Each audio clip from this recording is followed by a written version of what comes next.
Everyone, good morning, welcome back to Parcham. I am पूजा।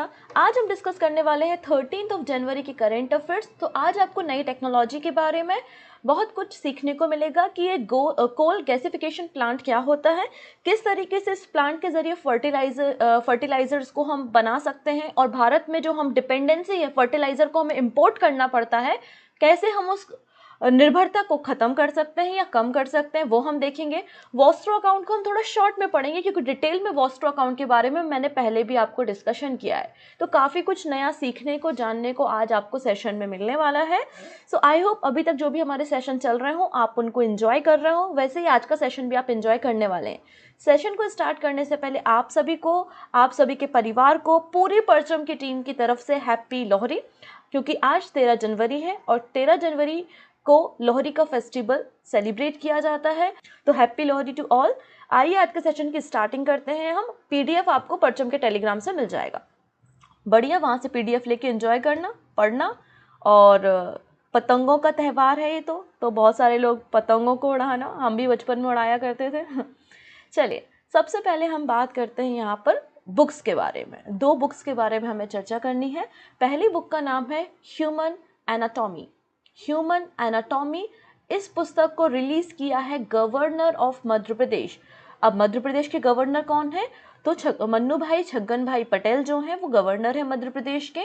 उनके द्वारा इस बुक को रिलीज किया गया है जिसका नाम है ह्यूमन एनाटॉमी। और इस बुक के जो ऑथर हैं, राइटर हैं, जिन्होंने इस पुस्तक को लिखा है वो है A.K. द्विवेदी। ठीक है, और A.K. द्विवेदी जो है वो एक फिजिशियन है, ठीक है, होम्योपैथिक फिजिशियन है, जिनके द्वारा ये पुस्तक लिखी गई है डॉक्टर A.K. द्विवेदी जी के द्वारा। आइए पूरी बात को हम जानते हैं। A.K. Dwivedi's book human anatomy release by the governor of Madhya Pradesh. Madhya Pradesh के राज्यपाल के द्वारा A.K. द्विवेदी की पुस्तक ह्यूमन एनाटॉमी का विमोचन किया गया। और हिंदी में अगर बात करते हैं तो मानव शरीर रचना विज्ञान, मानव शरीर रचना विज्ञान, ह्यूमन एनाटॉमी को आप हिंदी में ट्रांसलेट करेंगे तो ये पुस्तक का नाम निकलता है। हिंदी ग्रंथ अकादमी की द्वारा इस बुक को पब्लिश किया गया है। A.K. द्विवेदी जो हैं वो member of scientific advisor board in the CSIR, मतलब central council of research in homeopathy, ministry of AYUSH में काम करते हैं। अब इस बुक के जो फॉरवर्ड हैं या प्रस्तावना आप जो बोल सकते हैं, वो doctor Mohan Yadav, minister of higher education in MP government, उनके द्वारा ये फॉरवर्ड्स लिखे गए हैं। तो इतनी बातें पूछी नहीं जाएंगी, सिंपल सा क्वेश्चन। ह्यूमन एनाटॉमी पुस्तक किसने लिखी है? A.K. द्विवेदी। किसने लॉन्च की है? मध्य प्रदेश के गवर्नर। Matter solve. अगली पुस्तक के बारे में हम बात करते हैं जो कि मनसुख मंडाविया, हमारे health and family welfare minister है डॉक्टर मनसुख मंडाविया, उनके द्वारा एक बुक रिलीज की गई है जिसका नाम है braving a viral storm, India's कोविड-19 वैक्सीन स्टोरी। ठीक है, देखिए जनवरी 2021 में भारत में टीकाकरण, जो कोविड के अगेंस्ट हमने वैक्सीनेशन शुरू किया था ना, तो जनवरी 2021 में शुरू किया गया था और इस साल इसकी 2nd एनिवर्सरी है। तो मनसुख मंडाविया जी के द्वारा braving a viral storm, India's कोविड-19 वैक्सीन स्टोरी पुस्तक को लॉन्च किया गया है। और इस बुक के जो को ऑथर है, जिन लोगों ने इस पुस्तक को लिखा है, वो कौन कौन है?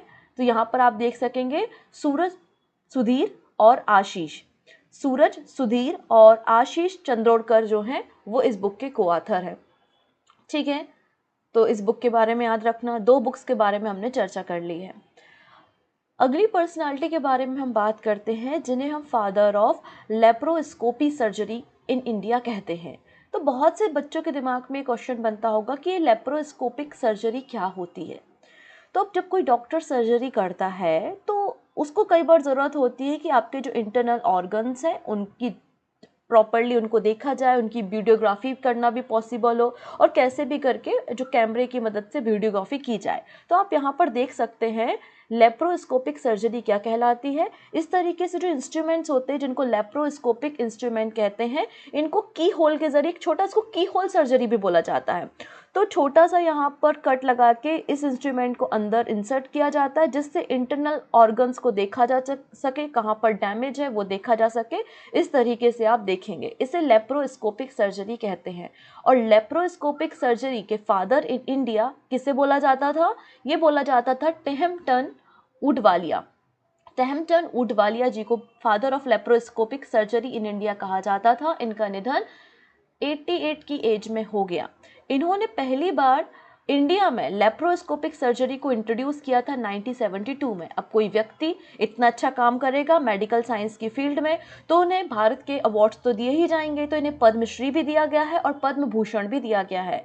तो पद्मश्री अवार्ड इन्हें 2002 में दिया गया था, वहीं पद्म भूषण अवार्ड इन्हें 2017 में दिया गया था और इनका निधन हो गया है। तो डायरेक्टली क्वेश्चन बन सकता है कि father of laparoscopic surgery in India किसे कहा जाता है, जिनका हाल ही में निधन हो गया? तो आप कहेंगे कि टेम्पटन ऊडवालिया जी को कहा जाता है। भारत में पहली बार लेप्रोस्कोपिक सर्जरी कब इंट्रोड्यूस की गई थी? तो 1972 में की गई थी।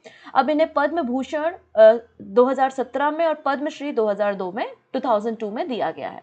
ठीक है, चलिए अब इनकी एक बुक भी थी, आप देख सकते हैं, more than just surgery. More than just surgery भी इनकी एक बुक रही है। नेक्स्ट बात करेंगे हम दिसंबर 2022 की, जब हमने न्यूज़ को डिस्कस किया था तो 2022 दिसंबर की न्यूज़ में मैंने आपको वीर गार्जियन एक्सरसाइज के बारे में पहले भी बताया है। अब वापस से एक्सरसाइज चर्चा में है तो एक बार हम वापस से रिवीजन के लिए इसको डिस्कस कर लेते हैं। जो वीर गार्जियन एक्सरसाइज है वो भारत और जापान के बीच में होने वाली पहली ज्वाइंट एयर एक्सरसाइज है। तो ये फर्स्ट है तो अपने आप पे इंपॉर्टेंट हो जाती है। First joint air exercise between India and Japan Veer guardian 2023 है।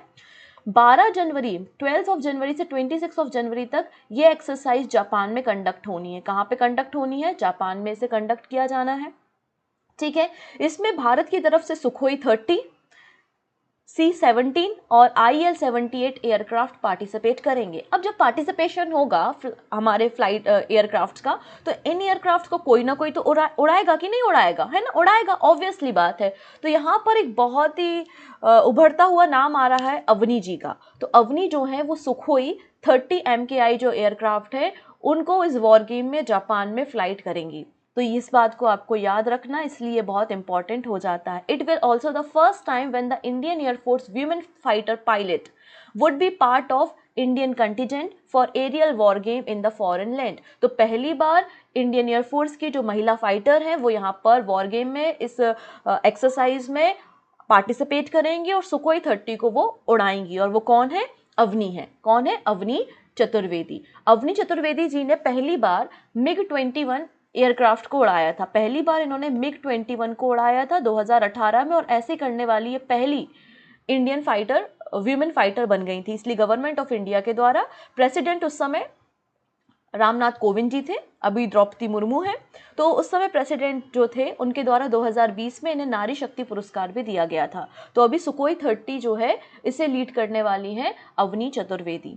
ठीक है, इसलिए आप इनका नाम भी याद रखेंगे। चलिए अगली बात करते हैं। Centre name new integrated food security scheme as a Pradhanmantri Garib कल्याण अन्न योजना। तो केंद्र सरकार की जो इंटीग्रेटेड फूड सिक्योरिटी स्कीम थी उसका नाम चेंज करके प्रधानमंत्री गरीब कल्याण अन्न योजना रख दिया गया है। ठीक है, तो केंद्र सरकार की एकीकृत खाद्य सुरक्षा योजना का नाम प्रधानमंत्री गरीब कल्याण अन्न योजना कर दिया गया है। इसके अंतर्गत जो प्रोवाइड किया जाता था फ्री फूड ग्रेन, अंत्योदय अन्न योजना और प्राइमरी हाउस होल्ड बेनिफिशरीज को इसके अंदर कवर किया जाएगा। ठीक है, ये जो हमारा नेशनल फूड सिक्योरिटी एक्ट 2013 है उसके आधार पे ही इस स्कीम को रन किया जाएगा। ठीक है, इम्प्लीमेंटेशन इस स्कीम का स्टार्ट हुआ है 1 जनवरी 2023 से 1 जनवरी 2023 से और 80 करोड़ पीपल्स को यहाँ पर पुअर जो लोग हैं उन्हें कवर किया जाएगा। इसके लिए गवर्नमेंट के द्वारा 2 लाख करोड़ रुपए भी बजट अलोकेट किया गया है कि इसके अंतर्गत free of cost food grain की फैसिलिटी प्रोवाइड की जाएगी। अब प्रधानमंत्री कल्याण अन्न योजना के बारे में थोड़ी सी बातें बताते हैं कि जब कोविड-19 का दौर था, जब हमारे देश में पैंडेमिक था, तो उस समय प्रधानमंत्री गरीब कल्याण पैकेज की शुरुआत की गई थी मिनिस्ट्री ऑफ फाइनेंस के द्वारा, हमारे वित्त मंत्रालय के द्वारा, जिसके अंतर्गत 5 kg पर person per month food grain facility provide की जाएगी उन सारे लोगों को जो नेशनल फूड सिक्योरिटी एक्ट के अंतर्गत कवर होते हैं और उनको डायरेक्ट बेनिफिट ट्रांसफर दिया जाएगा। उसी के अंतर्गत इस स्कीम को शुरू किया गया था। ठीक है, अब यहाँ पर देखिएगा, government approve incentive scheme for promotion of RuPay debit cards. तो यहाँ पर देखिए गवर्नमेंट के द्वारा रुपे डेबिट कार्ड के प्रचार के लिए इंसेंटिव स्कीम की शुरुआत की गई है। यूपीआई, हमारा जो यूपीआई है हम उसको इंटरनेशनल लेवल पे ले जाना चाहते हैं। आप सभी को पता है G20 की जो पहली बैठक हो रही थी उदयपुर में, तो बहुत सारे डेलीगेट्स आए हुए थे, तो उन लोगों ने जो लोकल शॉप से क्या किया था, शॉपिंग वगैरह भी की थी। तो शॉपिंग करने के लिए उन्होंने यूपीआई का यूज़ किया था, और वो एक मूवमेंट था जिसमें भारत दिखाना चाहता था कि हमारा यूपीआई कितना सिंपल है, कितना आसान है और कितनी आसानी से हम डिजिटल पेमेंट कर सकते हैं। तो अब हम अपने उस यूपीआई को पूरे इंटरनेशनल मार्केट में लेकर जाना चाहते हैं, इसलिए यहाँ पे यूपीआई को प्रमोट करने के लिए भी इस इंसेंटिव स्कीम को चलाया जा रहा है। The union cabinet has given its approval to incentive scheme for the promotion of RuPay debit card and the low value of भीम यूपीआई ट्रांजेक्शन, जिसके लिए 2600 करोड़ रुपीज, 2600 करोड़ रुपए का आउटलेट या फाइनेंशियल आउटलेट डिसाइड किया गया है। डिजिटल पेमेंट सिस्टम को बहुत आसान, बहुत इजी और सबकी पहुंच तक पहुंचाने के लिए इस इंसेंटिव स्कीम को शुरू किया गया है। क्लियर? हमारे यूनियन मिनिस्टर भूपेंद्र यादव जी के द्वारा ये कहा गया है कि कोई भी व्यक्ति अगर रुपी डेबिट कार्ड और पर्सन टू मर्चेंट भीम यूपीआई ट्रांजेक्शन करता है लो वैल्यू का, तो उनको इंसेंटिव प्रोवाइड किया जाएगा। इसके अलावा एक और काम कर दिया है। क्या कर दिया है? जो national centre for drinking water, sanitation and quality Kolkata में था, उसका नाम doctor Shyama Prasad Mukherjee national institute of water and sanitation कर दिया है। तो ये नाम भी यहाँ पर चेंज किया गया है कैबिनेट के द्वारा। तो इस सारी न्यूज़ को याद रखना। तो आप आज आपने दो चीज़ें देखी हैं कि इंटीग्रेटेड फूड सिक्योरिटी स्कीम का नाम चेंज करके प्रधानमंत्री गरीब कल्याण अन्न योजना स्कीम कर दिया है। वहीं national centre for drinking water, sanitation and quality जो कि कोलकाता में था, उसका नाम doctor Shyama Prasad Mukherjee national institute of water and sanitation कर दिया है। ठीक है, तो दोनों जो नाम चेंज हुए हैं वो याद रखना है। दो बुक्स मैंने बताई थी आपको, कौन कौन सी बुक्स थी? एक था ह्यूमन एनाटॉमी और दूसरी बुक थी मनसुख मंडाविया जी ने जो रिलीज की थी, braving a viral storm, India's कोविड-19 वैक्सीन स्टोरी। इन दोनों बुक्स को याद रखना है। ठीक है, चलिए अगली बात करते हैं। ये इंसेंटिव स्कीम के बारे में, वही RuPay debit card low value Bhim UPI incentive scheme है। 2600 करोड़ रुपए, 2600 करोड़ रुपीस यहाँ पे इंसेंटिव के लिए दिया गया है। ठीक है, डिजिटल पेमेंट इकोसिस्टम को बिल्डिंग करना इसका बेनिफिट्स हैं इसके, और यूपीआई लाइट और यूपीआई 123 पे को यहाँ पर प्रमोट करना इसका उद्देश्य है। ठीक है, चलिए अब कोटा ट्राइब। कोटा ट्राइब कोटा में नहीं है, पहली चीज। ठीक है, कोटा ट्राइब हमारी नीलगिरी एरिया में देखने को मिलती है। केरला का जो नीलगिरी एरिया है ना, वहां पर आपको कोटा ट्राइब देखने को मिलेगी। तो कोटा ट्राइब के द्वारा रिसेंटली अयनूर अमनूर फेस्टिवल सेलिब्रेट किया गया। तो अयनूर अमनूर फेस्टिवल कौन सेलिब्रेट करता है? कोटा ट्राइब। या कोटा ट्राइब कहाँ पे पाई जाती है? तो नीलगिरी एरिया में आपको ये देखने को मिलेगी। इन लोगों के द्वारा पूरे हफ्ते चलने वाला फेस्टिवल होता है। ये लोग क्या करते हैं, जो मिट्टी होती है ना, उससे पॉट्स बनाते हैं, पॉटरीज बनाते हैं, और उसके बाद जब उनको वो प्रॉपरली तैयार हो जाती तो उसमें खाने को कुक करते हैं। खाने को कुक करने के बाद टेम्पल फूड को प्रिपेयर करने के बाद टेम्पल में जो भी इनके भगवान होते हैं उन्हें ये फूड ऑफर किया जाता है, और उसके बाद उस फूड को पूरे विलेज में डिस्ट्रीब्यूट किया जाता है। और फिर ट्रेडिशनल कॉस्ट्यूम पहन के ये कोटा ट्राइब के लोग जो हैं वो डांस करते हैं। तो ये पूरा इस तरीके से फेस्टिवल होता है। हमारे देश में ट्राइबल कल्चर बहुत रिच है, तो कई सारे फेस्टिवल ट्राइबल कम्युनिटी हर साल सेलिब्रेट करती है, जिनमें से कुछ फेस्टिवल ये आपकी स्क्रीन पे है। जैसे कि अभी होली आएगी, मार्च में होली है ना, तो हमारे मध्य प्रदेश में एक फेस्टिवल होता है भगोरिया फेस्टिवल। हमारे मध्य प्रदेश का जो झाबुआ अलीराजपुर का रीजन है ना, वहाँ पे भील ट्राइब जो है वो भगोरिया फेस्टिवल सेलिब्रेट करती है। ठीक है, फिर मिमकुट फेस्टिवल जो है वो मिजोरम की कुकी ट्राइब इसको सेलिब्रेट करती है। सरहुल फेस्टिवल झारखंड के ट्राइबल्स के द्वारा मनाया जाता है। और मेडरम जत्रा फेस्टिवल जो है वो कोया ट्राइब तेलंगाना के द्वारा सेलिब्रेट किया जाता है। तो कोया ट्राइब आपको तेलंगाना में मिल गई, भील ट्राइब भगोरिया फेस्टिवल मध्य प्रदेश में हो गया, कुकी ट्राइब मिजोरम में देखने को मिल गई। ठीक है, तो ये कुछ ट्राइबल फेस्टिवल्स है जिनको आपको याद रखना है। चलिए अब डीआरडीओ के द्वारा अगेन पृथ्वी 2 बैलिस्टिक मिसाइल की टेस्टिंग की गई है चांदीपुर रेंज से। आइए उस पर थोड़ी सी चर्चा कर लेते हैं। India successfully carries out test launch of Prithvi 2 या पृथ्वी 2 बैलिस्टिक मिसाइल।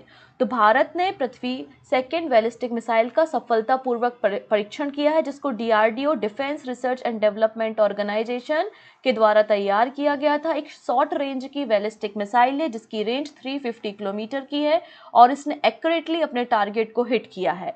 इस टेस्ट को चांदीपुर रेंज से उड़ीसा कोस्ट एरिया में इसको टेस्ट किया गया है। ठीक है। पृथ्वी 2 जो क्लास है वो पूरे की पूरे सिंगल आपकी लिक्विड फ्यूल मिसाइल है, जिसकी टोटल कैपेसिटी अगर अलग अलग रेंज में हम देखें तो 500 से 1000 किलोमीटर तक की होती है। अब पहली बार पृथ्वी मिसाइल को हमने इंट्रोड्यूस किया। पृथ्वी 2 मिसाइल है, इसको पहली बार integrated guided missile development programme के अंतर्गत 2003 में हमारे फोर्सेस को कमांड में इंडक्ट किया गया था। अब ये जो इंटीग्रेटेड मिसाइल डेवलपमेंट प्रोग्राम है, इसके अंतर्गत हमने 5 मिसाइल को तैयार किया है और इसको शुरू किया था एपीजे अब्दुल कलाम जी के द्वारा, इसलिए missile man of India APJ Abdul Kalam को कहा जाता है।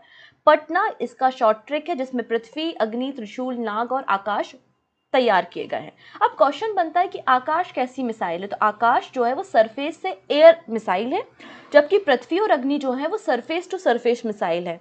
ठीक है। त्रिशूल भी जो है वो शॉर्ट रेंज की सरफेस टू एयर मिसाइल होती है, और नाग जो है वो एक एंटी टैंक मिसाइल है। तो ये आपको याद रखना है इनकी कैटेगरीज। नेक्स्ट है Indian high commissioner to set up Hindi chair at Sabaragamuwa university. Sabaragamuwa university जो कि श्रीलंका में है, वहां पर हिंदी पीठ या हिंदी चेयर को सेटअप किया है इंडिया के हाई कमिश्नर के द्वारा वर्ल्ड हिंदी डे पर, जिससे हमारे देश के हिंदी जो भाषा है उसको प्रमोट कर सके, इंडियन के जो कल्चर है, डाइवर्सिटी है, उसको बढ़ावा दिया जा सके। इसलिए यहाँ पर एक हिंदी कविता कंपटीशन का आयोजन भी किया गया था यूनिवर्सिटी में, और फिर उसके बाद अवार्ड को भी डिस्ट्रीब्यूट किया गया। अब हाई कमिश्नर श्रीलंका में भारत के कौन है, तो गोपाल बागले हैं, गोपाल बागले, तो आप इनका नाम याद रखेंगे। अभी जो सबरा गमुआ यूनिवर्सिटी है श्रीलंका में, ये 1991 में सेटअप की गई थी। ठीक है। New British Indian army memorial to be build in Scotland.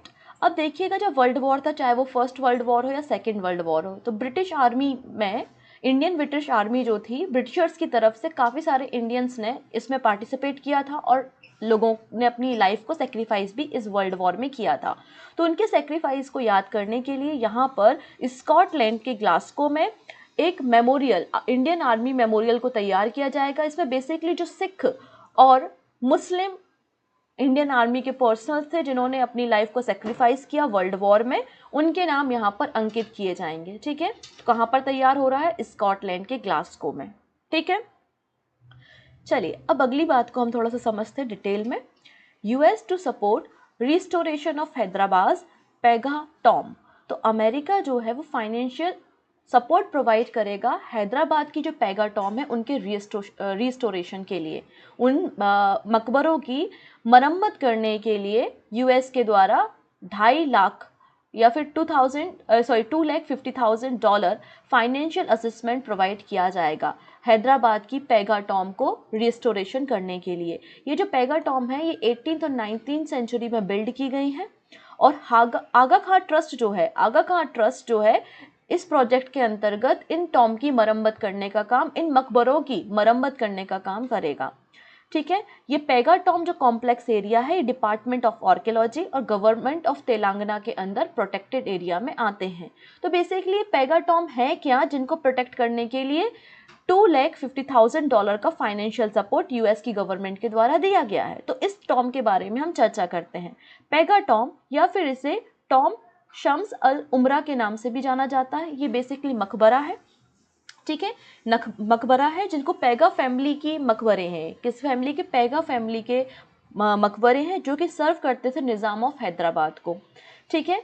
इन मकबरों का कंस्ट्रक्शन जो है वो नवाब तेजजंग बहादुर 1787 के समय इनका कंस्ट्रक्शन शुरू हुआ था, और फिर उनके बेटे आमिर कबीर फर्स्ट के द्वारा इनका कंस्ट्रक्शन पूरी तरीके से किया गया। तो 18th और 19th सेंचुरी में इन मकबरों को तैयार किया गया है। ये अपनी तरीके की आर्किटेक्ट स्टाइल को कैरी करने वाले पूरे वर्ल्ड के एकमात्र मकबरे हैं, एकमात्र टॉम है जिनमें लाइम मार्बल का यूज हुआ है, और इनकी जो स्टाइल है ना वो ग्रीक, पर्शियन, मुगल, राजस्थानी, आसिफ जाही और दक्कनी आर्किटेक्ट से मिलकर इन टॉम को तैयार किया गया था। तो यहाँ पर अब इतनी पुरानी टॉम है तो ऑब्वियसली थोड़े से खराब हो गए, तो इनके रिस्टोरेशन के लिए यूएसए के द्वारा ये फंडिंग की गई है। साथ ही साथ पेगा क्लेम करते जो सेकेंड नंबर के इस्लाम के खलीफा थे हजरत उमर बिन अल खताब, उनके डिसेंडर्स जो है या उनके जो वंशज है वो पेगा अपने आप को क्लेम करते थे। ठीक है। तो ये सारी बातें यहाँ पर हिंदी में भी लिखी हुई हैं। अगली बात करते हैं, वर्ल्ड बैंक के द्वारा भारत की जीडीपी प्रोडक्ट की गई है और वर्ल्ड बैंक कहता है कि भारत की जो इकोनॉमिक ग्रोथ रहेगी या भारत की जो जीडीपी रहेगी फाइनेंशियल ईयर 23 के लिए वो 6.9% रहेगी। हालांकि वर्ल्ड बैंक ने एक रिपोर्ट पब्लिश की है जिसका नाम है ग्लोबल इकोनॉमी प्रोस्पेक्टिव रिपोर्ट।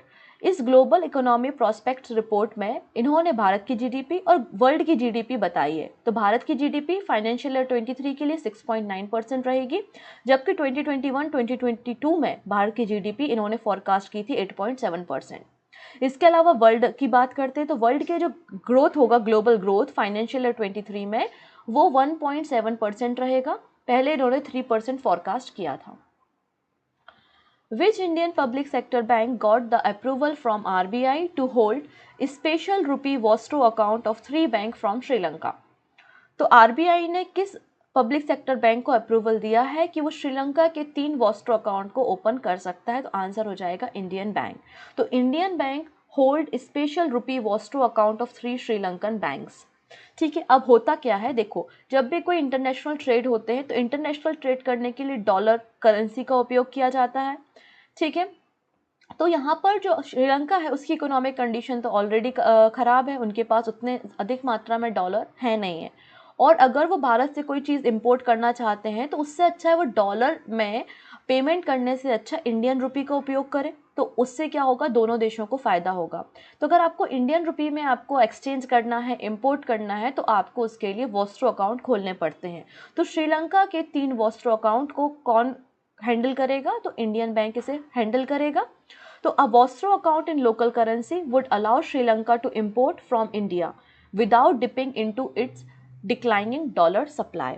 ठीक है, आरबीआई के द्वारा जुलाई 2022 में जुलाई 2022 में स्पेशल ट्रेड सेटलमेंट के अंतर्गत वॉस्ट्रो अकाउंट के जरिए ट्रांजैक्शन करने के लिए अप्रूवल दिया गया था। तो रशिया भी वॉस्ट्रो अकाउंट के जरिए भारत से इंपोर्ट एक्सपोर्ट करता है। अब श्रीलंका भी के साथ जो भी इंपोर्ट एक्सपोर्ट होगा वो वॉस्ट्रो अकाउंट के जरिए किया जाएगा। ठीक है, India first ever coal gasification based Talcher fertiliser plant in Orissa will be ready by October 2024। तो यहाँ पर देखिएगा तालचेर कहाँ है, उड़ीसा में है। तो तालचेर फर्टिलाइजर प्लांट उड़ीसा में तैयार हो जाएगा अक्टूबर 2024 तक, और ये इंडिया का पहला कोल गैसिफिकेशन बेस्ड प्लांट है जिसके जरिए फर्टिलाइजर को बनाया जाएगा। तो आपके दिमाग में पहला क्वेश्चन आना चाहिए कि ये कोल गैसिफिकेशन प्लांट क्या होते हैं जिसके जरिए आप किसी उर्वरक को, रसायन को, केमिकल या फर्टिलाइजर को तैयार करते हैं। तो पूरी न्यूज़ को हम यहाँ पे समझने की कोशिश करते हैं। तो ये उड़ीसा के तालचेर में जो फर्टिलाइजर प्लांट है ये अक्टूबर 2024 तक तैयार हो जाएगा। पहली चीज़ ये है। ठीक है, ये यूनियन हेल्थ और family welfare minister Mansukh Mandaviya ji के द्वारा हमें जानकारी दी गई है।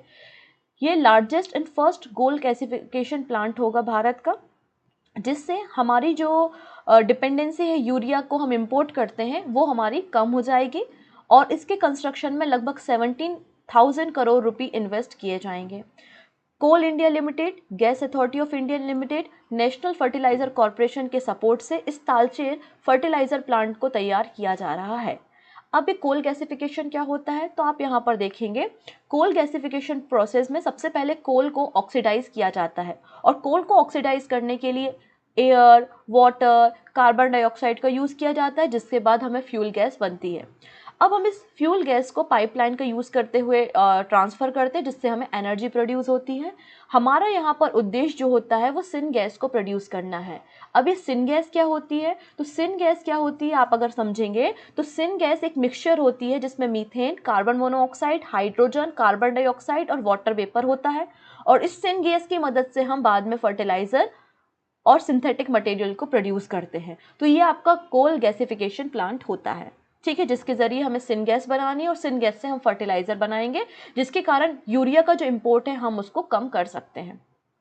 ठीक है, तो ये आज के हमारे न्यूज़ थे। फटाफट हम जो हेडलाइंस हैं उनको रिवाइज कर लेते हैं। तो सबसे पहले मैंने ह्यूमन एनाटॉमी बुक के बारे में बताया था, जिसको मध्य प्रदेश के गवर्नर ने रिलीज़ किया है, और राइटर कौन है, A.K. द्विवेदी जी हैं। अगली बात है, मनसुख मंडाविया जी के द्वारा एक पुस्तक को रिलीज़ किया गया है जिसका नाम है ब्रेविंग अ वायरल स्ट्रोम।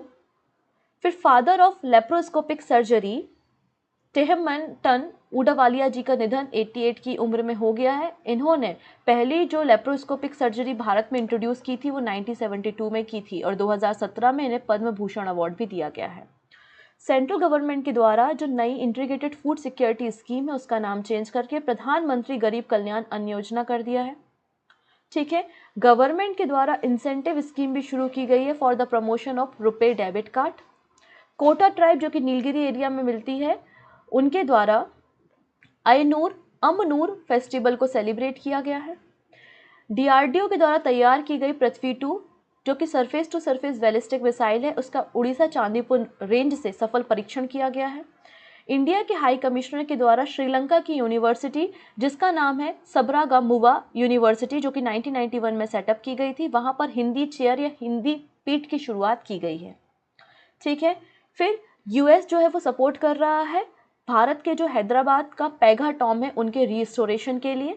ठीक है, उनके कंस्ट्रक्शन को वापस करने के लिए। वर्ल्ड बैंक ने भारत की इकोनॉमिक ग्रोथ प्रिडिक्ट की है 6.9% फाइनेंशियल ईयर 23 के लिए। इसके अलावा इंडियन बैंक होल्ड करेगा special rupee Vostro account of the 3 Sri Lankan banks. और तालचेर जो फर्टिलाइजर प्लांट है उड़ीसा का वो अक्टूबर 2024 तक ऑपरेशन में आ जाएगा, ऐसा मनसुख मंडाविया जी का कहना है। अब बात करते हैं कुछ रिवीजन क्वेश्चंस के बारे में, देखते हैं कितना आपको कल का सेशन याद है। सबसे पहली बात है कि भारत ने किस देश के साथ एमओयू साइन किया है डिप्लोमेट्स की ट्रेनिंग के लिए। तो मैंने आपको बताया था पनामा के बारे में। Panama is the right answer, option D. Pacific Ocean और कैरेबियन सी को पनामा कैनल भी कनेक्ट करती है। Which of the following film has been shortlisted for the Oscar 2023। तो ऑस्कर 2023 के लिए कौन सी पिक्चर को शॉर्टलिस्ट किया गया है? तो आंसर हो जाएगा कश्मीर फाइल्स। कश्मीर फाइल्स जो कि विवेक अग्निहोत्री जी की पिक्चर है, इसको ऑस्कर 2023 के लिए शॉर्टलिस्ट किया गया है। Who among the following has receive the doctor पतंग राव कदम अवार्ड। पतंग राव कदम अवार्ड किसे दिया गया है? तो अडर पूनावाला को दिया गया है। Option A is the right answer. Indian air force and Japan air force के बीच में वीर गार्जियन 2023 एक्सरसाइज कंडक्ट हो रही है 12 से लेकर 26 जनवरी तक। ये एक्सरसाइज हायाकुरी एयरबेस जापान में कंडक्ट कराई जा रही है। कौन सा एडिशन है? तो आंसर हो जाएगा ये फर्स्ट नंबर का एडिशन है। कौन सा एडिशन है? ये फर्स्ट नंबर का एडिशन है। अब अवनी जी के बारे में डिटेल में डिस्कशन हो चुका है। सुखोई 30 ये रन करने वाली हैं। भावना कांत कौन है? भावना कांत पहली वीमेन फाइटर पायलट है जिन्होंने रिपब्लिक डे की परेड में भी पार्टिसिपेट किया था। वहीं शिवांगी सिंह जो है वो पहली वीमेन राफेल जेट पायलट है। तो इन तीनों लोगों का नाम अवनी, भावना और शिवांगी का नाम आपको याद रखना है। ठीक है, अगली बात करते हैं प्रोफेसर के अब्दुल गफार की ऑटोबायोग्राफी जिसका नाम है नजान साक्षी। इसे किसने लॉन्च किया है? तो आंसर हो जाएगा महेंद्र सिंह धोनी जी के द्वारा इस पुस्तक को लॉन्च किया गया है। Option D is the right answer. Human anatomy पुस्तक के ऑथर कौन है? तो ह्यूमन एनाटॉमी पुस्तक जो है वो लिखी है AK Dwivedi, Ashwini Kumar Dwivedi. Option C is the right answer. अब यहाँ पे डॉक्टर जितेंद्र सिंह जी के द्वारा नेशनल साइंस डे की थीम लॉन्च की गई है नई दिल्ली में। तो नेशनल साइंस डे की थीम क्या है? तो थीम है global science for global wellbeing. Option D is the right answer. Father of laparoscopy surgery doctor Tehemton Udwadia ji का निधन हो गया है। इन्हें पद्म भूषण कब दिया गया था? तो इन्हें पद्म भूषण 2017 में मिला है। Option D is the right answer. This is question of the day. Kashmir के पहले ज्ञानपीठ अवार्डी प्रोफेसर रहमान राही का निधन हो गया है, इनकी डेथ हो गई है। इन्हें ज्ञानपीठ अवार्ड कब दिया गया था? 2005, 2007, 2006 या 2008? जो भी सही आंसर होगा वो आप हमें कमेंट में देना और रिप्लाई भी मैं आपको वहीं पे कर दूंगी। ओके, सो मिलते हैं नेक्स्ट सेशन में ऐसे कुछ नए करंट अफेयर्स के साथ। तब तक अपना ध्यान रखेंगे। Take care and bye bye.